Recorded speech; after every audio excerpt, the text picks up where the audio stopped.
Hello friends, this is unboxing video, and in this video we will unbox the book sent by Oswal publication. So let's see what is inside it. This is most probably science book which is sent by Oswal publication for the teachers to review.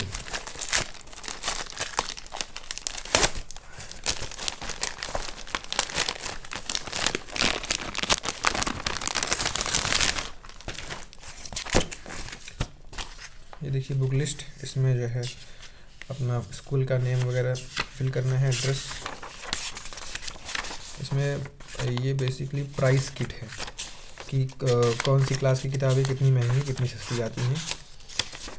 और ये thank you later है I guess. हाँ, ICSE board, CBSE board, CISE board और medical की किताबें, JEE की किताबें, CUET की किताबें सारे उस वाले पे मिलती है। अब तो NDA और CDS का मिलने लग गया है। देखिए NDA, CDS, UPSC की किताब, RRB, NTPC, रेलवे, CTET और UGC, कैट आप जानते होंगे मैनेजमेंट का जो एग्ज़ाम होता है जिसमें IM में एडमिशन मिलता है आपको। NRA, जनरल किताबें, GK की किताब, वैदिक मैथ्स। बेसिकली अब ये जो ओसवाल पब्लिकेशन है, पहले ये बोर्ड की किताबें सेल करता था, अब ये हर एग्ज़ाम को जो है कवर करता है। इसमें NCERT चीफ नोट्स भी अब आने लगे हैं। सो ये है क्लास 11 की बायोलॉजी और इसमें सैम्पल पेपर दिए गए हैं CBSE के 10 ठो। हम इसको अनबॉक्स करके देखते हैं इसके अंदर क्या है।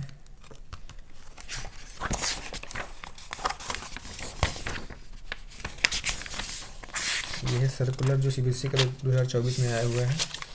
और ओसवाल जैसा कि आप जानते हैं फेमस होगा माइंड मैप प्रोवाइड करने के लिए, तो आप यहाँ देख सकते हैं माइंड मैप वगैरह दिया हुआ है। इसमें कोई समस्या नहीं है ओसवाल को। और हर चैप्टर के जैसे बायोलॉजी में आप जानते होंगे कीवर्ड्स बहुत क्रूशियल होते हैं। कीवर्ड्स के जैसे हर चैप्टर में 10 से 15 कीवर्ड होते हैं जिसके माध्यम से आप हर एक चैप्टर को within 5 to 10 minutes summarise कर सकते हैं। सो इसके लिए बहुत हेल्पफुल होगा ये किताब। देखिए यहाँ लिखा भी है माइंड मैप्स।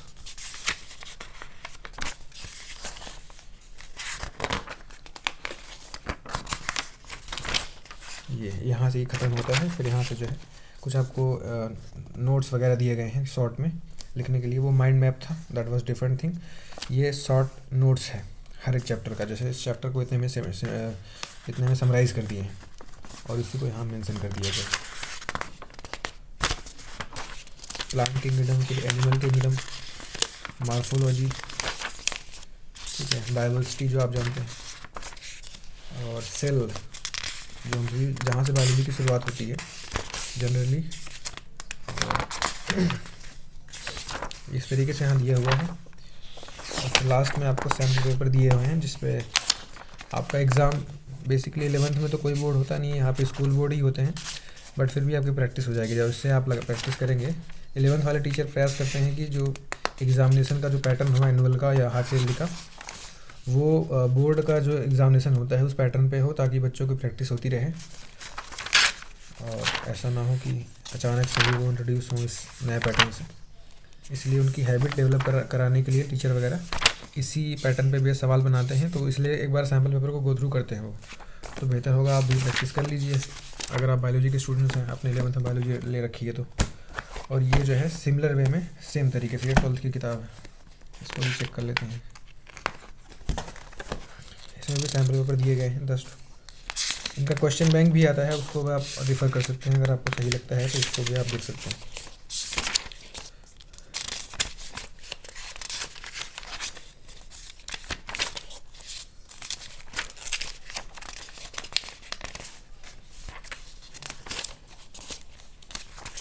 इसमें ओसवाल बहुत पहले था कि ओसवाल में जो है टॉपर की आंसर शीट रेफ़र करते थे बहुत सारे लोग, क्योंकि तब कोई पब्लिकेशन नहीं थी। अभी एडुकार्ट वगैरह भी आ गई है। सो अब एडुकार्ट और ओसवाल अब बहुत सारे पब्लिकेशन इस चीज़ की कॉपी कर रहे हैं। तो सवाल दिया होता है और वहाँ पे इसके नीचे आपको मेंशन करते हैं एक मैनुअल तरीका जो प्रिंटेड होता है, दूसरा होता है जो हैंडमेड होता है। जैसे यहाँ पर टॉपर ने कैसे लिखा है, टॉपिक राइटिंग कैसे होती है, कितना हमें लेंथ लिखना चाहिए, क्या चीज़ें देखनी चाहिए, तो ज़्यादा अच्छे समझ में आता है बच्चों को। इसलिए टॉपर की आंसर शीट लिखने का जो पैटर्न है ये डेवलप हुआ है। तो यहाँ देखिए 12th में ज़्यादा फोकस किया गया है टॉपर आंसर शीट पे, क्योंकि 11th में तो कोई बोर्ड होता नहीं है, तो इसलिए जो है 11th हमने देखा कोई टॉपर आंसर शीट नहीं थी। यहाँ पे वही सेम माइंड मैप वगैरह यहाँ से इंट्रोड्यूस होना शुरू हो गया है। ये देखिए यहाँ से हर एक चैप्टर के माइंड मैप्स वगैरह यहाँ पे दिए गए हैं। Evolution, molecular basis of inheritance and human disease, उसके बाद माइक्रोब्स, बायोटेक्नोलॉजी बहुत हार्ड चैप्टर मानते हैं इसको बायोलॉजी वाले बच्चे, biotechnology and biomolecules, organisms and populations, ecosystem, last में वही जैसे 11th में था टिप नोट्स वगैरह हर चैप्टर के, जिससे आपको हर एक चैप्टर रिकैप हो जाए, वो दिया गया है। ठीक है, और ये भी चीट नोट्स ही हैं। फिर लास्ट में जो है सैम्पल पेपर, तो बोर्ड वाले बच्चों को तो बहुत ज़रूरी होता है। देखिए 2023 में जो आया है 31 मार्च को, पहले तो जो CBSE का ऑफिशियल सैम्पल पेपर होता है उसको सॉल्व कराया गया है। ये तो आई थिंक हर बच्चे को रेफ़र करना चाहिए 102 बार, ताकि पैटर्न से वो गो थ्रू हो जाए। कुछ अगर नए तरह का सवाल बनना होगा तो वो सैम्पल पेपर में ज़रूर शामिल करते हैं CBSE वाले, और अगर नहीं है तो फिर जैसे आपने देखा होगा कि जब पहली बार केस स्टडी सवाल आए थे बोर्ड्स में, तो पहले इनको इंट्रोड्यूस कराया गया था सैम्पल पेपर में, उसके बाद ही पूछा गया था। ऐसे अचानक से नहीं पूछते हैं, इनके बच्चे जो सरप्राइज हो जाएंगे, प्रिपरेशन नहीं होती किसी की।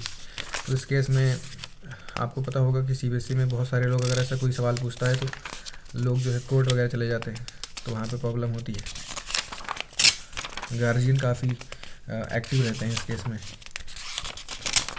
पहले हालांकि ऐसा नहीं था, पहले जो भी एग्ज़ामिनेशन होता था बच्चों को सिलेबस भी एकदम श्योर नहीं होता था कि ये आएगा क्या आएगा, सब तैयारी करके पूरी जाते थे। बट अभी जो है आपको पैटर्न प्रॉपर मालूम चल जाता है, सिलेबस एग्जैक्ट 1 to 1 मालूम चल जाता है, क्या आएगा क्या नहीं आएगा ये भी मालूम चल जाता है। सो आप प्रिसाइज तैयारी कर सकते हैं, जो चीज़ नहीं आएगी उसको इग्नोर कर सकते हैं, क्योंकि 2-3 महीने होते हैं क्रूशियल, इसमें आप वो ज़्यादा पढ़िए जो एग्ज़ाम में आएगा नॉलेज के लिए, बाद में भी आप जो है अपना नॉलेज इकट्ठा कर सकते हैं। तो परसेंटेज क्योंकि कई जगह काम आते हैं, अगर आपको अच्छे मेडिकल कॉलेज में एडमिशन चाहिए तो वहाँ पर ये सब चीज़ें काम आती हैं। सो ये 2 चीज़ें हैं सॉल्व वालों ने। बाकी ये किट है एंड टीचर किट है, यहाँ पे QR कोड्स वगैरह बने हुए हैं,